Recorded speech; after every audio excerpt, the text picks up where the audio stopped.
We Can Do It! Programang hatid ay kwentong buhay na puno ng inspirasyon at aral mula sa ating mga kababayan worldwide. We Can Do It! Dito lang sa inyong 702 DZAS, FEBC Radio TV.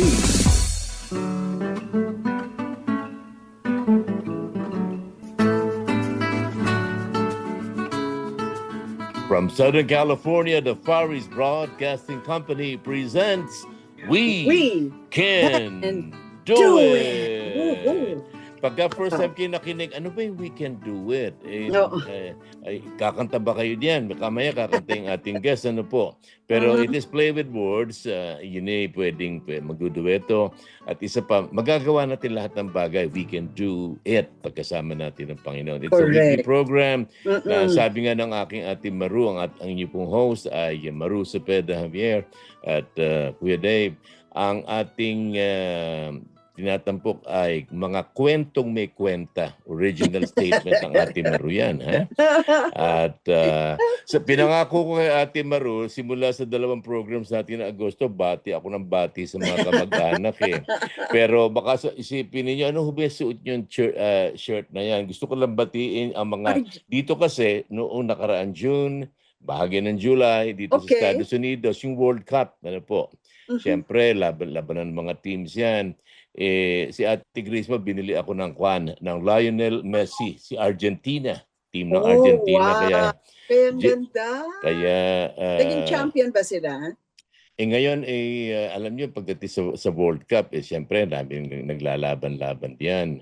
Pero speaking of sports, ano po, sa Pilipinas, hindi ko alam kung sinong panalo sa PBA. Pero dito sa Estados Unidos, ang nag-NBA champ, siyempre, New York Knicks. Ano po? Yeah. Kaya, natalo yung mga Lakers, mga taga-California, malulungkot. Pero, teka, ayoko simula sa ganung balita. Gusto ko lang batiin ng mga sports enthusiasts na sumasama sa ating palatuntunan at ang ating pong palatuntunan naman ngayon. Excited po ako sa pangatlong pagkakataon ay makakapanayam natin ang bukod tangit, nag-iisang Ricky Sanchez. Magandang gabi sa ating Kuya Ricky. Welcome back, Ricky. Praise the Lord. Hello. Huwag mo sanang isipin, nalimutan na kita. Dahil ang iyong pangalan sa palad ko'y sinulat na. Kung ako'y kailangan, kung ako'y hinahanap, tumawag ka't manalangin, at ako'y mangungusap. Magandang araw po sa inyo Wow! Ricky Sanchez. Hinihintay ko buuin ni Kuya Ricky ang kanta niya eh. Ano ang pamagat niyan? Anong title niyan, Kuya Ricky? Ang title po ay Huwag mo sanang isipin. Huwag mo sanang isipin, right? Diba? Oh. Pag lumilikha ka ng kanta, tanong ko lang, ano po una po mapasok sa isip mo? Yung melody, yung tono, o yung lyric muna? Ano ang unang dumadating sa iyo? Ano? Inspiration and message po muna at kwento ng kanta. Oh, okay. Bago ko isulat yung melody and words. Oo. And usually, it comes at the same time, both lyrics and melody pumapasok. And then, pag nasulat ko na siya, both lyrics and melody, I revise. I fine-tune everything. The melody and the lyrics itself. I take it as sumusulat ka ng, so you read music, kaya naisusulat mo siya musically. Yung iba kasi hindi sila sumusulat pero na music, pero nire-record nila tapos pinapatranscribe nila sa isang notador. I play the guitar and a little piano. Pero Ayun. I don't read notes, I don't write notes. So You just sing the notes. lahat nanggagaling po sa inspiration ng Holy Spirit, lumalabas Amen. sa mind, yung melody and the lyrics itself. Alam mo, So, that's very good. Hindi ka nag-iisa. I'm sorry, I did not mean to cut you off. Gusto ko lang sabihin to para maituloy mo. Maraming mga mahuhusay na kompositor, they don't read music. They don't even write music. Andrew Crutch is one of those. Mm-mm. Hindi siya sumusulat, pero nasa utak niya, tutugtugin niya, i-record, meron siyang transcriber.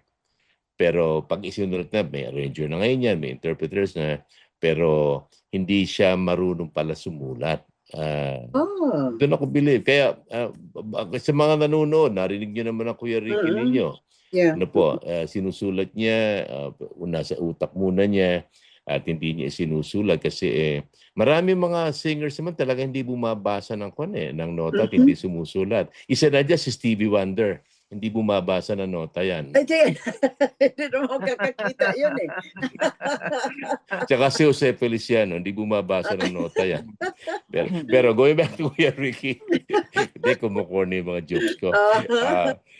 Kuya Ricky, may sinasabi ka, I did not mean to cut you off, pero para sa isip mo muna, ibibigay sa'yo ng Panginoon yung mensahe. Then what comes next para sa'yo? The melody and the words, sabay silang dumarating sa akin. And then of course, kailangan meron akong recorder para hindi ko makalimutan yung most of all the melody. So, I have my guitar. Before, nung nagsusulat ako ng kanta, guided ako ng chords na alam ko sa gitara. Okay. There was, nung nakilala ko si Gary Granada, who is of course a very prolific songwriter. Oh, yes. Na naging kapitbahay ko ni si Kuya Romy. Sa Karuhata, Venezuela. Sinabi niya sa... Go ahead. Ano po? Go ahead. Sinabi sa akin ni Gary Granada, Ricky, drop your guitar. Stop writing songs using the guitar or piano. Write with your mind and with your heart. Sabi niya gano'n. At lalabas ang mas magagandang melody na hindi mo akalain na dumaan sa mga chord patterns na hindi mo alam. Sabi ko, hindi ako makasulat ng kanta ng walang gitara kasi kailangan mag-guide ako ng tamang chords, logical chord patterns. Hindi, sabi niya, basta logical yung melody mo, gaganda yung songwriting mo at mas lalawak yung yung melody mo. Simula noon, hindi na ako sumusulat ng kanta na may hawak akong gitara. It always palaging galing sa inspiration ni Lord tapos lumalabas yung melody sa mind ko. Which is na-surprise ako, oo nga, no? Now I can write songs without the aid of a piano, of a guitar, na mas nagiging free-flowing yung pagsulat ko ng melody. At parang para sa akin, mas magiging maganda yung mga melodya ng kanta. Sanga naman. Ang parang isang illustration yan pagka ikaw talaga naglalayag sa dagat. Pagka nilagyan mo ng mga sagka yan, hanggang doon ka lang talaga. Pero pagka hinayaan mo yung damdamin na siyang mag-guide sa iyo, yun ang dinadala ka sa mga lugar at sa mga salitang musikal, dinadala ka sa mga chord patterns o sa mga korde. Hindi mo sukat akalain na naroroon pala. Pero Pastor David, hindi ko sinunod yung advice na drop your guitar kasi mababasag po yung guitar. Nga naman, wag yun. Pagka yung guitar din-drop mo, magigisagwan yan. Mangyayari yan. So natira ka pala ng Karuhatan, kapatid. Opo. Doon po ako nagkaroon ng actually maliit na bahay at lupa po. Talaga naman. Kasi my wife Brenda works before with Far East Broadcasting Company. FEBC, yeah, that's right. HR department. Kaya we chose to live there para hindi nasasakay, lalakarin na lang yung Siya nga naman, Siya nga naman. Pakilala mo sa amin na yung pamilya. Narinig ko yung pangalan Brenda. Tiga saan si Brenda? Gano'n nakikatagal nagsasama iyo? Ang hirap naman mag-compute, Pastor. Di ba? Sa kayo nakita ni Brenda? 1987 po kami kinasal. So, how many years na yun? 87. Magpo-40 na kayo. 9. Hindi, 39 years na pala. Magpo-40 years na kayo. 39 years. Actually, Dave, Brenda is the sister of yung wife ni Johnny Aguarino. Helen. Helen. So si Helen pala, si Brenda, magkapatid since birth, Yes. Okay, since birth magkapatid na sila. And then natira kayo ng Karuhatan, malapit kay Kuya Romy. Opo, marapit. Ibig mo sabihin ba, Kaya ikaw, tiga Barrio Tihaya ka ba, kapatid? Opo, bakit kaya? Yung baryo Oh. ninyo. Oo. Siguro tinatanong mga tao, ano ho yung Barrio Tihaya? Kasi po, yun po ay lugar ng mga libigan, ng mga tao nakatihaya. Kaya po, bagay, hindi ho talaga legal name yun. Ano po, kabiruan lang po namin sa Karuhatan, tinawag na Barrio Tihaya. Magandang lugar ngayon doon. Yes. Malapit siya sa sementeryo ng Karuhatan. Opo, Yun, opo. tama. Oo. Noong panahon na yun. Mm-mm. So si O, Brenda, kamuntik na ako makabili din dyan. Kaya lang, sabi ko, sa Mandaluyong ako nakatira eh. Kung dyan ako, tapos dyan, lilipat kami dito sa Karuhatan. Sabi ko, wag na lang. Mm-mm. Kaya it was, I think si Rose ang took over my yung slot ko doon, si Rose yata. Yung pong tinirahan namin ni Gary Granada na duplex, si Ate Rose Adams po ang may-ari. Yun. ay, ganun pala. Okay. At, Magka-duplex kami ni Gary, kaya magkadikit lang kami talaga. Oo, tama. Kayo nila, Kuya Nelly mo, Kuya Ate Romy Nelly. mo, and then si Noli Noman, Mhm. Yes. si Ruby Rojas, di ba? Yes. Oo. I've heard of Si Berna Si Padulino. Berna pa pala, yeah. Okay. I've heard of Gary Granada. Narinig ko din kay Junjie. I haven't had the opportunity to meet Brother Gary. Pero ilan ang inyong anak, Brother Ricky? Dalawa po ang naging anak ko. Panganay ko ay lalaki. Was born in 1988. Tapos, in the middle of it, Angel. we lost one pregnancy first. And then, Talaga? And then after 5 years, nagkaroon po ng pangalawang anak, si Angel, na Si Angel. my daughter. Opo. Pareho na po silang may asawa. Mm-mm. Si RB po, I have to greet him. Happy Please. birthday. Birthday niya noong August 13. Wow! Ano pong pangalan niya? Sige. Ano pangalan niya? Ricardo Bren Sanchez. RB Sanchez. Ganda Siya naman po yun. ngayon ay PR na sa Canada. Nakapangasawa po siya ng isang Filipina-Canadian. So nasa Canada Talaga? po. Oh, I see. Doon po siya nagtatrabaho. Si Angel naman po ay nakapangasawa ng isang pastor na composer din ng papuri. Oo, Anak kilala po mo siya yan, ni Philip Taroja. So si Chris Taroja po ang pangasawa ng bunso po. Okay, hindi na naglalayo. Ano po? Oo, Siyempre, kung anong nagkadikit-dikit, very na nice. ginagalaban nila ay nagkakasama-sama. Yung Philip Taroja, na-meet ko po siya. At kapatid, kung kinanonood nakikinig, maligayang bati sa ating kapatid na Phil. Ngayon, ang buhat sa inyong dalawang anak, si RB at si Angel, may apo na po ba? Wala pa po. Okay. Wala pa. Pero sa dalawa mong anak, sino ang nakamana ng musicality mo? Pareho po sila. Praise the Lord. Talaga? Parehong member ng music ministry sa church. Amen. Mabuti yan. Oh, wow. Kamusta kay Brenda, ha? Pakisabi kay Sister Brenda na kilala namin ang kanyang ate, siyempre ang ate Helen, na ngayon ay Aguarino na. At kaya napakalapit ng pamilya nila sa aming pamilya. Sa iyong gawain, kapatid, so mula sa pagiging tagis-himig champion, papuri singer, papuri composer, saan po kayo, ano po ang inyong pangkasalukuyang gawain sa Panginoon? What is your present ministry po? Okay. Pagkatapos po, naging regular po ako as a singer and composer ng papuri. Okay. And then, nag-venture po kami to become solo music producers ourselves, kagaya nila Arnel.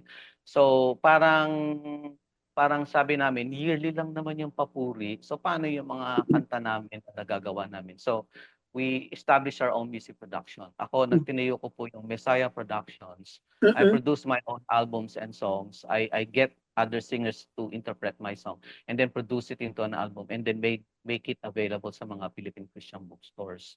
So, yung wag mo sanang isipin na kinanta ko kanina ay ano ko na po yan, self-produced Hmm. album po siya kasama. Hindi siya kasama sa Ah, Papuri. So, kasama siya sa Oh. isang album na pinroduce ko. So, ganun po, nagpo-produce na ako ng mga album noon para lalong dumami yung mga available songs na pwedeng mapakinggan at makanta ng mga church members sa iba't ibang mga churches. tama. So, lalo pong dumami ang mga Christian songs, Tagalog Christian songs during the time na mga 1990s pataas kasi kami nila Arnel, iba pa mga artists, we became solo producers of Christian music para lalo pang lumawak yung Christian music ministry. At ang ganda naman kasi binibless kami ni Lord, marami pong tumatangkilik dun sa mga produced albums namin. So dahil parang on the side of it, pinagpaparan ni Lord as a business, ay lalong habang kumikita ka doon sa mga album, nakakapag-produce ka uli ng another album kasi nagkakaroon ka uli ng capital to make another production.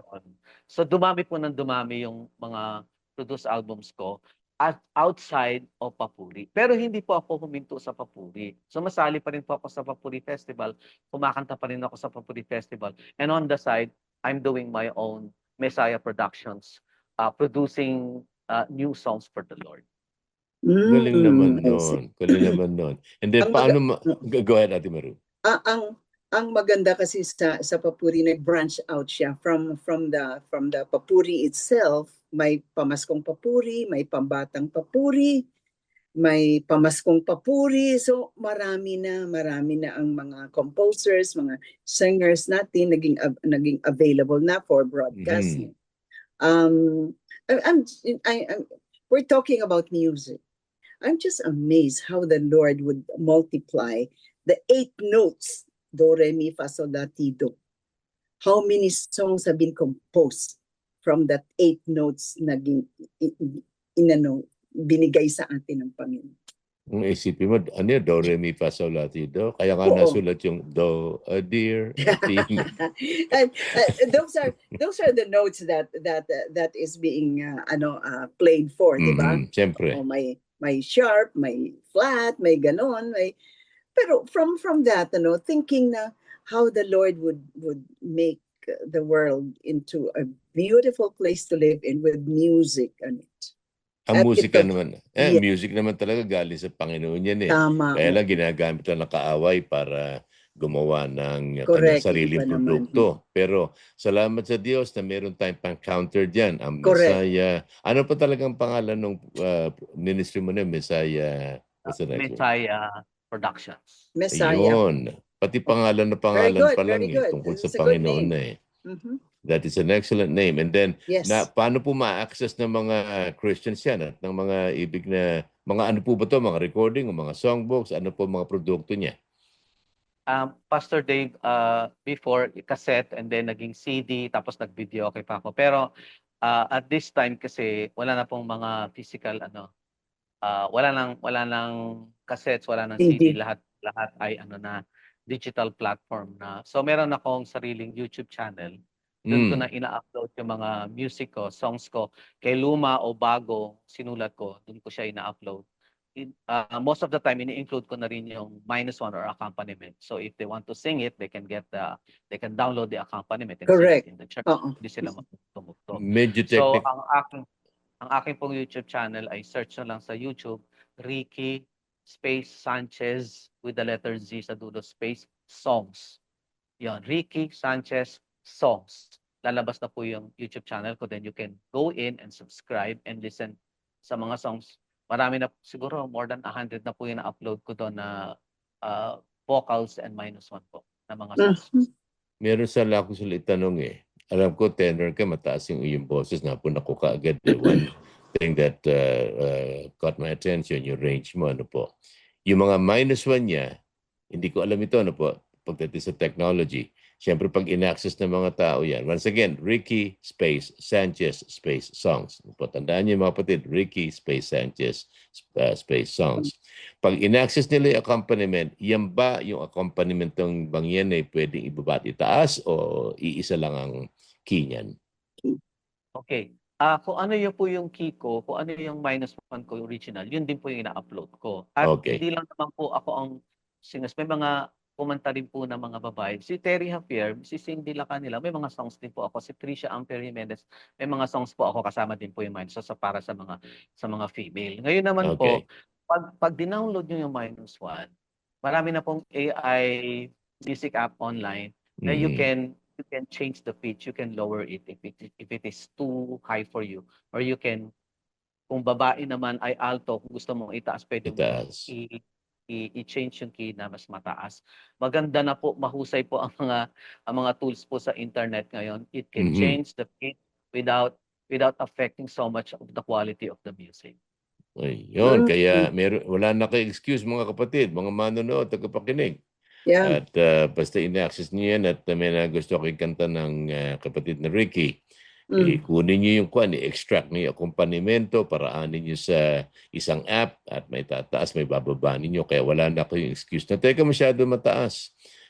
Di gumamit ka ng hagdan para maabot mo.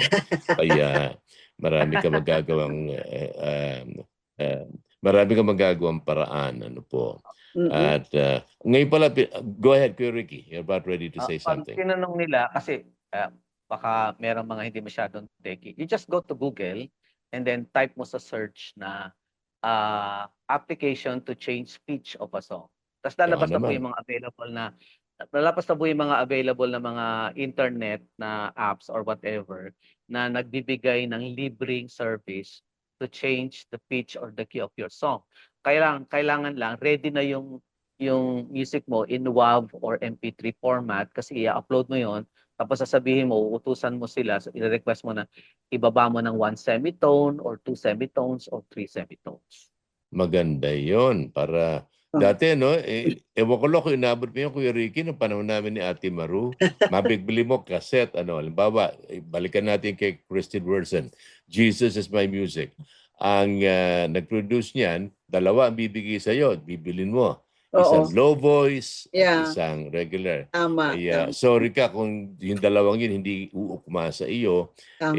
gagamit ka na lang talaga ng accompanimento mo sarili. Pero Low, ngayon, ang galing. Kuya Rick, go ahead po. low, medium, Minsan, high. Yung, ang choices nun. Low, medium, high. Gano'n ang mga tapos minus ones noon. Tapos, Ate Maru, minsan, pag wala talaga tayong choice, kasi kahit alin doon sa tatlo, hindi sumaswak sa ano mo, ang ginagawa, binabagalan yung speed para bumaba. Sobrang bagal naman. Kaya kakanta ka ng Kahit, Jingle Bells, Jingle. Para lang talaga maabot. Ano po? Pero ngayon, iba but na. sometimes it works na binabagalan lang ng konti para, Mm. para medyo bumaba ng konti, maabot mo yung high notes. Merong isa binago niya yan Ang kinanta niya yung yung mabilis na kanta, parang Give Them All yata. Di ba may cymbals yan? Oo, give them all. Sabi yung ganun, bakit to para may splash ng tubig? Sabi ko cymbals yun kasi paghataw ng cymbals, bang! Ginagawa kasi. Ano ba? Masyado technical na yung pinag-usapan natin. Pero sa pangkasalukuyan, kapatid, aside from Messiah, ano pa ang yung ginagawa sa paglilingkod sa Panginoon? Okay, on the side po, meron po akong sideline na work. Ako po ay character actor sa TV. Really? Tell us. Lumalabas Artista po din ako yan. sa Artista teleserye. yan. Kakashooting ko nga lang po last week. Nag-shooting po Wow. ako. Ano, Teleserye. teleserye? Opo. Oh. Hindi bawal banggitin po yung title. Okay, wag I understand. Wag na. I started in year 2015. Meron po ako nakilalang isang Christian na dating veteran actress, and not veteran actress, a mahusay na actress na naging director ng theater, tapos nagtayo po siya ng acting school. I joined the acting school, nag-enroll po ako sa kanya at nag-workshop ako for 1 full semester. Kaya po ako nag-join kasi she is a born-again Christian. Na bunga po siya ni Miss Connie Reyes. Na bunga naman ni Miss Helen Bella. Wow. Yun. Praise Alam mo, the Lord. Banggitin ko na po pangalan niya. Siya po si Miss Ann Villegas, na apo ni Deli Atay-Atayan at Adim Fernando, na pinsan ni Vanessa Laksamana, or known as Alma Moreno. Okay. So, Hmm. alam mo, wala na tayong oras, no? So, we will start from there on the next, let's talk about it on the next Right. program. Mhm. Kaya, mga kaibigan, we enjoyed itong aming pag-uusap kay Ricky. Amen. And there's so many things to share. Kaya we are learning also from there. So, wala na tayong oras mga kaibigan. Kami ay pansamantalang magpapaalam. Just a reminder, We Can Do It ay napapakinggan sa FEBC Radio TV. At napapanood sa Facebook Live at sa YouTube channel ng 702 DZAS FEBC Radio TV. Ganon din sa Coronadal South Cotabato, mapapakinggan tayo sa DXKI 1062. Ayan ay tuwing Huwebes ng gabi, alas 6 ang oras. So kami po ay pansamantalang magpapaalam. Ito po si Ate Maru Cepeda Javier. Dave Kasama Marcelo. Yep. Dave Marcelo po at nagpapasalamat tayo sa ating engineer sa control, ang ating kapatid na John Philip Lagtapon. At tulad nga ng aming sinasabi, pagbawakas natin, kakayanin natin ang lahat ng bagay sa tulong ng Panginoon. Kaya sabay-sabay tayo, Kuya Ricky at Ibaru, pagkasama natin ang Panginoon sa ating buhay, ano man ang hamon, tandaan natin, we can do it. Wow. Thank you for joining us today mga kaibigan. We'll see you again next week, the same time, same station. Kaya ingat po tayo and God bless us all. Inyong narinig ang We Can Do It dito lamang sa inyong 702 DZAS FEBC Radio TV, agapay ng sambayanan.